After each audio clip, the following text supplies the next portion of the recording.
वाक़ई में मजबूर है और पहुँच जाता है और कहते हैं कि कम से कम आप लोग इनकी हालत तो सही करिए, इनके साफ-सुथरा तो इनको रखिए ना। सर आप जितने पैसे देते हैं ना उतने में इतना ही हो पाएगा। उनकी माँ बीमार है, उस घर से बहुत बड़े घर की बेटी है, लेकिन अब उसे गलती कह सकते हैं, किस्मत कह सकते हैं, जो भी है, रियल लाइफ़ में तो हो ही जाता है जो भी है। तो यहाँ पर जो है ना ये बोलते हैं कि तेरी किस्मत तो खराब है ही, तू तो कुछ कमाती-धमाती है नहीं, मैं तेरे बाप से सॉरी नहीं बोलने वाली हूँ।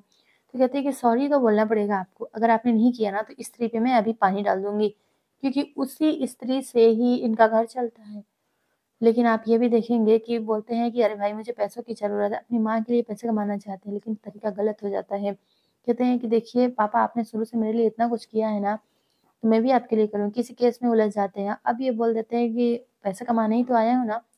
लॉयर से कहते हैं कि आप बताओ ना कोई झूठी-वूठी गवाही-ववाही वगैरह कुछ भी देना है तो बताओ मुझे पैसा चाहिए। तो बोलते हैं वो जो इंसान सामने खड़ा है ना, वो जो मेन कैरेक्टर हीरोइन है खुशी, उनके पापा हैं और उनके अगेंस्ट जाकर ये झूठी गवाही देंगे तो दोनों के बीच में बहुत बड़ी गलतफ़हमियाँ आएँगी और गलत हो ही जाएगा। झूठी गवाही तो कभी देनी भी नहीं चाहिए और ना ही किसी के बारे में झूठ बोलना चाहिए। तो कैसी लग रही है स्टोरी आपको? मुझे कमेंट्स में ज़रूर बताइएगा। कुछ नया लग रहा है आपको?